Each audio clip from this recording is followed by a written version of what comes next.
सभी साथियों को नमो नारायण। कार्तिक मास भगवान श्री हरि विष्णु को अत्यंत प्रिय है। इस महीने में भगवान विष्णु शालिग्राम रूप में और माता लक्ष्मी तुलसी रूप में पृथ्वी पर निवास करती हैं। इसलिए कार्तिक मास में पूजा, स्नान, दीपदान और कथा श्रवण करने से 100 गुना फल प्राप्त होता है। इस कार्तिक मास में की गई छोटी सी भक्ति, दान या पूजा भी असीम फल देती है। तो प्रिय साथियों, कथा को अंत तक अवश्य सुने। श्री हरि की कृपा प्राप्त करने के लिए कमेंट में नमो नारायण अवश्य लिखें। अब प्रारंभ करते हैं कार्तिक मास व्रत की यह दिव्य कथा। बहुत समय पहले की बात है, उस युग की जब धर्म और अधर्म की सीमाएं बड़ी स्पष्ट थीं, तब एक विशाल राज्य हुआ करता था, विजयनगर। इस राज्य का सिंहासन महाराजा विक्रमजीत संभालते थे। विक्रमजीत नाम में तो जीत थी, पर उनके हृदय में वर्षों से केवल हार का मातम छाया हुआ था। उनका शासन न्यायप्रिय था, उनकी सेनाएं अजेय थीं, पर उनकी आतंरिक दुनिया धूल और अंधेरे से भरी थी। राजा विक्रमजीत ने अपने जीवन में बड़े युद्ध जीते थे, बड़े मंदिर बनवाए थे और दान पुण्य में भी करोड़ों लुटाए थे। फिर भी उनकी आंखें हमेशा सूनी रहती थीं। क्यों? क्योंकि उन्होंने अनजाने में या अहंकारवश ऐसे पाप किए थे जिनकी कालिख उनके सोने के सिंहासन को भी बदरंग कर देती थी। उन्होंने न्याय के तराजू को झुकाया था।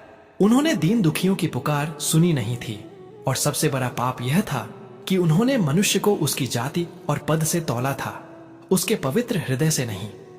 विक्रमजीत की रातें भयानक थीं।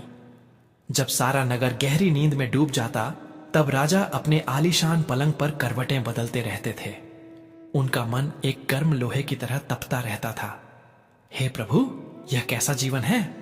वह अक्सर एकांत में फुसफुसाते थे। मैं अन्नदाता हूं, पर मेरी आत्मा भूखी है। मैं रक्षक हूं, पर मेरे भीतर का बच्चा भयभीत है। उन्होंने प्रायश्चित के लिए क्या नहीं किया। उन्होंने बड़े बड़े यज्ञ करवाए, जिसमें हजारों मन घी और चंदन की समिधाएं स्वाहा कर दी गईं। उन्होंने गंगा तट पर जाकर स्नान किया और बड़े बड़े ब्राह्मणों को धन धान्य से भर दिया। लेकिन जैसे ही यज्ञ की अग्नि शांत होती, उनके हृदय का ताप फिर बढ़ जाता। एक शाम वह अपने पुरोहित अत्यंत ज्ञानी विद्यासागर जी के सामने बैठे। राजा की आंखों में आंसू थे, ऐसे आंसू जो किसी राजा को शोभा नहीं देते। गुरुदेव, राजा ने भारी आवाज में कहा, मेरे पापों का बोझ असहनीय है। मैंने सुना है कि कार्तिक मास परम पवित्र होता है।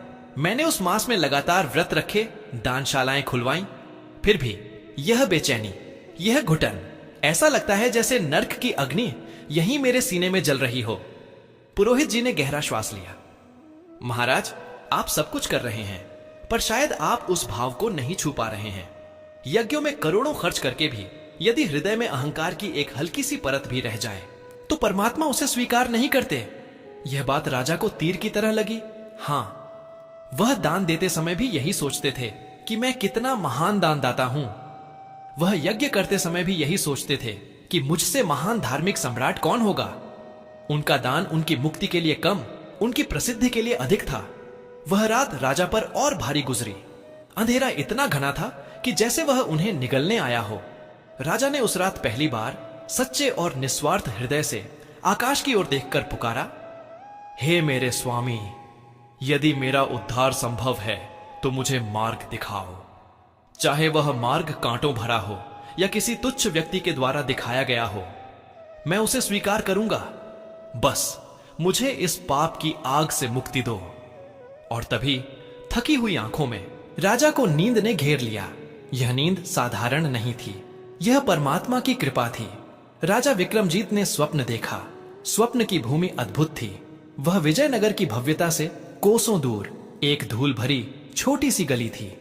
गली के कोने पर एक टूटी फूटी झोंपड़ी थी, जहां दीपक की लौ भी बड़ी मुश्किल से टिमटिमा रही थी। झोंपड़ी के बाहर मैले कुचैले कपड़ों में लिपटा हुआ एक व्यक्ति बैठा था। उसके हाथ फटे हुए थे, नाखून मिट्टी से भरे थे और वह एक पुराने चमड़े के टुकड़े को सील रहा था। राजा ने उसे पहचान लिया। वह था जीवा, विजयनगर का सबसे निर्धन चर्मकार। वही जीवा जिसे राजा ने कभी अपनी राजसभा के बाहर खड़े होने की अनुमति भी नहीं दी थी, क्योंकि वह नीची जाति का था। लेकिन स्वप्न में जीवा की छवि भरी निर्मल थी। उसके चेहरे पर गरीबी की रेखाएं थीं, पर आंखों में एक अद्भुत संतोष और एक गहरा दुख छिपा था। स्वप्न में राजा विक्रमजीत अपने सिंहासन, अपने मुकुट और अपनी शक्ति के बिना केवल एक साधारण मनुष्य की तरह उसके सामने खड़े थे। जीवा ने धीरे से सिर उठाया। उसकी आवाज अत्यंत विनम्र थी, पर उस आवाज में एक ऐसी करुणा थी जो सीधे राजा के हृदय में उतर गई। राजन, जीवा ने कहा। उसकी आवाज में कोई शिकायत नहीं थी, केवल एक प्रार्थना थी। मैं जानता हूं आप बड़े बड़े यज्ञ कर रहे हैं। आप चाहते हैं कि आपके पाप धुल जाएं, पर मेरे जैसे अभागे को कौन याद करेगा? जीवा की आंखों में नमकीन पानी तैर गया। राजा को लगा जैसे जीवा वर्षों से रो रहा हो। तुम कौन हो जीवा? राजा ने पूछा। मैं वही हूं जिसे दुनिया ने तुच्छ समझा, जिसने जीवन भर सबकी सेवा की, पर जिसे सेवा का फल नहीं मिला। राजन, मेरे जीवन की सबसे बड़ी इच्छा यह थी कि मैं कम से कम एक बार कार्तिक मास की पुण्य रात्रि में भगवान विष्णु के चरणों में दीप प्रज्वलित करूं। जीवा ने अपनी फटी हुई हथेलियों की ओर देखा। पर मेरे पास इतना धन कहां? मेरे पास तो दीपक जलाने के लिए शुद्ध घी भी नहीं है, नहीं दिए के लिए मिट्टी का बर्तन। मेरा जीवन तो बस इसी धूल मिट्टी में सिमट कर रह गया है। मैं जानता हूं कि मेरे पाप भी कम नहीं हैं। शायद मैंने अपने काम में कभी बेईमानी की होगी या किसी को दुख दिया होगा। फिर जीवा ने राजा की ओर देखा। उसकी दृष्टि में कोई लालच नहीं था, केवल एक अजीब सी याचना थी। यह याचना इतनी शुद्ध थी कि राजा का हृदय मचल उठा। राजन, जीवा ने लगभग कांपते हुए कहा, मैं आपसे कुछ मांगता नहीं, बस एक छोटी सी प्रार्थना है। आप तो सामर्थ्यवान हैं, आप महान हैं। कार्तिक मास में जब अगला पुण्यकाल आए तो एक दीप दान, बस एक दीप मेरे नाम पर, मेरे उद्धार के लिए कर देना। जीवा की आवाज भर्रा गई। मेरे अपने हाथों में शक्ति नहीं रही कि मैं अपने लिए दीप जला सकूं। क्या आप मेरे लिए यह सेवा करेंगे? राजा स्तब्ध रह गए। यह क्या था? जिसके पास सब कुछ था, उससे एक निर्धन चर्मकार अपने उद्धार के लिए केवल एक दीप मांग रहा था। न सोना, न जमीन, न वस्त्र, केवल एक दीप। राजा को लगा जैसे किसी ने उनके हृदय पर जमी बर्फ की मोटी परत को तोड़ दिया हो। दीप मेरे नाम पर। जीवा की यह प्रार्थना राजा के हजारों यज्ञों से अधिक मूल्यवान लग रही थी। मैं करूंगा, राजा ने स्वप्न में चिल्लाकर कहा। मैं तुम्हारे नाम पर दीप जलाऊंगा। जीवा, मैं तुम्हें वचन देता हूं। जैसे ही राजा ने वचन दिया, स्वप्न भंग हो गया। राजा विक्रमजीत हांफते हुए उठे। उनका माथा पसीने से भीगा हुआ था। सुबह की पहली किरणें अभी खिड़की से अंदर नहीं आई थीं, पर राजा के भीतर प्रकाश भर चुका था। जीवा, जीवा, राजा के मुंह से निकला। यह कैसा चमत्कार था! जिस राजा ने अपनी प्रजा के हर सुख दुख को नजरअंदाज किया, जिस राजा ने हमेशा जाति पाति को महत्व दिया, आज उसी राजा को एक तुच्छ माने जाने वाले चर्मकार ने मुक्ति का मार्ग दिखाया था। राजा को याद आया जीवा की आंखों में कितना दर्द था। उस दर्द में उसकी गरीबी का नहीं, बल्कि उसकी निष्फल भक्ति का दर्द छिपा था। वह व्यक्ति जिसे समाज ने मंदिर के द्वारों से दूर रखा, क्या उसका परमात्मा से प्रेम कम था? कदापि नहीं। राजा के मन में ज्वार उमड़ रहा था। ओह, मैं कितना अंधा था! उन्होंने अपने आप से कहा। मैंने करोड़ों ब्राह्मणों को खिलाया, पर कभी किसी दलित की प्यास नहीं बुझाई। मैंने भगवान को सोने चांदी के आभूषण चढ़ाए, पर कभी किसी गरीब के हृदय में प्रेम का दीपक नहीं जलाया। मेरे यज्ञ अहंकार के धुएं थे, उनमें भक्ति की अग्नि थी ही नहीं। विक्रमजीत का हृदय पहली बार सचमुच आत्मग्लानि से भर गया। यह ग्लानि वैसी नहीं थी जो पहले उन्हें बेचैन करती थी। यह ग्लानि उन्हें शुद्ध कर रही थी। तत्काल उन्होंने अपने प्रधान सेनापति को बुलवाया। सेनापति, मुझे विजयनगर के चर्मकार जीवा का पता चाहिए। वह कहां रहता है? उसकी झोपड़ी कैसी है? मुझे सब कुछ बताओ। राजा की आवाज में आज पहली बार आदेश नहीं, तड़प थी। सेनापति आश्चर्यचकित थे। राजा एक चर्मकार के बारे में पूछ रहे हैं? महाराज, सेनापति ने सिर झुकाकर कहा, जीवा, वह तो राज्य के सबसे निर्धन लोगों में से है। वह नगर की पश्चिमी सीमा पर जहां कचरा जमा होता है, वहीं रहता है। राजा के चेहरे पर दर्द की एक लहर दौड़ गई। यह कैसा न्याय है? जिसके हृदय में इतनी शुद्ध भक्ति है, वह नगर के सबसे गंदे कोने में रहता है।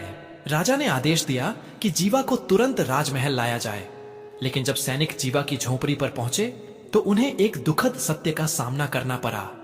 जीवा अब इस संसार में नहीं था।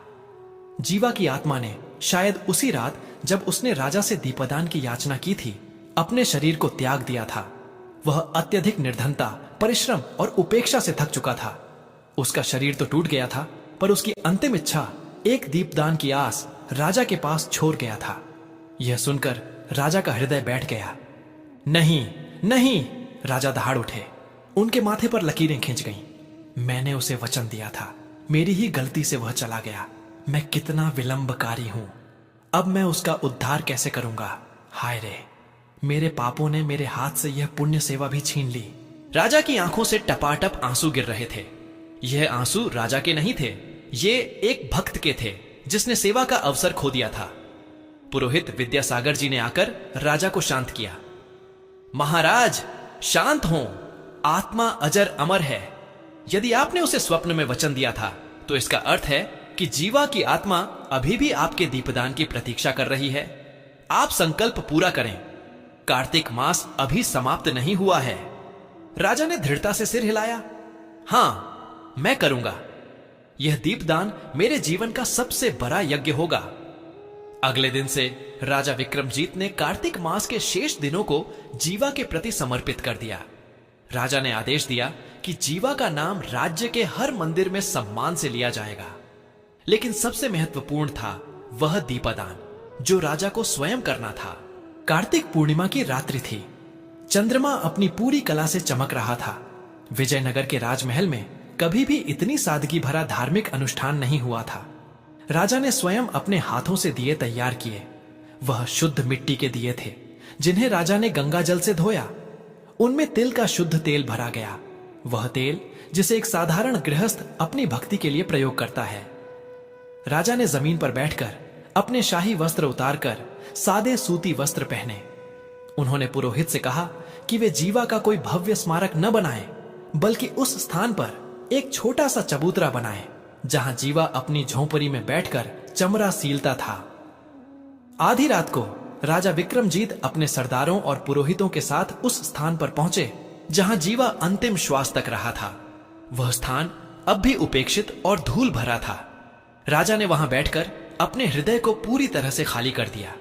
यह दीपदान किसी फल की इच्छा से नहीं था, यह केवल एक वचन पूरा करने की सेवा थी। उन्होंने आंखें बंद की। उनके मन में जीवा का चित्र था, थका हुआ, दीनहीन, पर आंखों में भक्ति का अनंत सागर लिए जीवा। राजा ने जब पहला दीप जलाया तो उनके हाथ कांप रहे थे। उन्होंने पूरे भाव से प्रार्थना की, हे प्रभु, मैं राजा हूं या अपराधी, मैं नहीं जानता, पर यह दीप मैं जीवा, उस चर्मकार के नाम पर जला रहा हूं जिसे मैंने कभी सम्मान नहीं दिया। इस दीप की रोशनी उसके जीवन की हर उपेक्षा, हर दुख, हर कष्ट को मिटा दे। हे विष्णु, मेरे इस तुच्छ प्रयास को स्वीकार करो और जीवा की आत्मा को अपने चरणों में स्थान दो। राजा रो पड़े। उनके आंसू दीप की लौ पर पड़ रहे थे, जिससे लौ और भी तेजी से जल उठी। यह आंसू केवल दुख के नहीं थे, ये प्रायश्चित की पवित्रता के थे। वह रात अद्भुत थी। राजा ने एक एक करके कुल 51 दीप जलाए। हर दीप को जलाते समय वे जीवा का नाम लेते और अपने जीवन के सारे अहंकार को उन दियों की लौ में भस्म कर देते थे। राजा को लग रहा था कि वे स्वयं जीवा बन गए हैं, एक दीनहीन भक्त जिसके पास धन नहीं, केवल अटूट श्रद्धा है। जब अंतिम दीप जलाकर राजा ने आंखें खोली तो उन्हें भयंकर शांति का अनुभव हुआ। उनके सीने पर जो पापों का भारी पत्थर रखा था वह कहीं लुप्त हो गया था। राजा विक्रमजीत वहीं चबूतरे पर थके हुए पर संतुष्ट होकर बैठे रहे। एकाएक उस जीर्ण शीर्ण स्थान पर एक अकल्पनीय प्रकाश फैल गया। यह प्रकाश इतना तेजस्वी था कि राजा को अपनी आंखें बंद करनी पड़ी। आकाश से एक मनमोहक दिव्य सुगंध आने लगी। भेरी और शंख की ध्वनि गूंज उठी। राजा ने डरे सहमे नेत्र खोले। सामने शेषनाग पर विराजमान चतुर्भुज भगवान श्री विष्णु प्रकट हुए। उनके गले में वैजंती माला थी, होठों पर शांत मुस्कान और आंखों में अनंत करुणा। राजा ने तुरंत जमीन पर गिरकर प्रणाम किया। हे देव, यह मेरी आंखों का भ्रम तो नहीं? राजा की आवाज गले में ही फंस गई। विष्णु जी मुस्कुराए, लेकिन राजा तब और अचंभित हुए जब उन्होंने देखा कि भगवान विष्णु जी के चरणों के पास एक दिव्य तेजोमय आकृति हाथ जोड़े खड़ी थी। यह आकृति जीवा की थी, चर्मकार जीवा। अब वह मिट्टी के मैले कपड़ों में नहीं था, वह स्वर्गीय वस्त्रों और आभूषणों से सुसज्जित था। उसके चेहरे पर अब कोई दुख नहीं था, केवल परमानंद था। जीवा की आंखें भगवान की ओर अपार प्रेम से देख रही थीं और उनके होठों पर कृतज्ञता की मुस्कान थी। राजा की आंखों में आंसुओं की बाढ़ आ गई। वह समझ नहीं पा रहे थे कि वे खुशी के आंसू हैं या विस्मय के। जीवा ने राजा को देखा और उसके चेहरे पर आभार का ऐसा भाव आया जिसे देखकर राजा का हृदय पिघल गया। विष्णु जी ने मेघ गर्जन के समान गंभीर और मधुर आवाज में कहा, उठो विक्रमजीत, तुम्हारे सारे पाप धुल गए हैं। राजा ने सिर उठाकर देखा। प्रभु, यह कैसे संभव है? मैंने हजारों यज्ञ किए, करोड़ों दान दिए, पर मेरा उद्धार नहीं हुआ। और एक साधारण दीपदान से राजा की आवाज भर गई। उन्होंने जीवा की ओर देखा। यह जीवा, क्या यह? भगवान विष्णु जी ने अत्यंत प्रेम से जीवा के सिर पर हाथ फेरा। हां विक्रमजीत, यह जीवा जो तुम्हारे द्वारा उपेक्षित समझा गया, आज मेरे परम धाम को प्राप्त हुआ है। पता है क्यों? विष्णु जी की वाणी में असीम ज्ञान भरा था। उन्होंने राजा की ओर देखा और वह दिव्य रहस्य उजागर किया जो युगों से सनातन धर्म का मूल रहा है। विक्रमजीत, तुमने जो दीपदान किया वह तुम्हारे अपने लिए नहीं था, वह उस आत्मा के लिए था जिसने जीवन भर अभाव में रहकर भी भक्ति की ज्योति बुझने नहीं दी।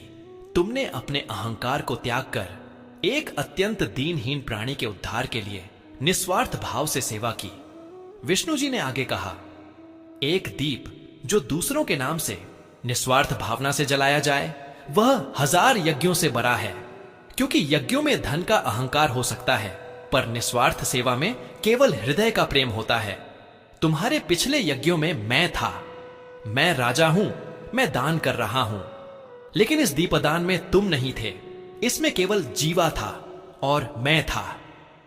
राजा की आंखों से टप टप आंसू गिर रहे थे। उन्होंने जीवन का सबसे बड़ा सत्य सुना था। विष्णु जी ने अपनी बात समाप्त करते हुए उस परम ज्ञान को रेखांकित किया जो हर भक्त के लिए प्रेरणा है।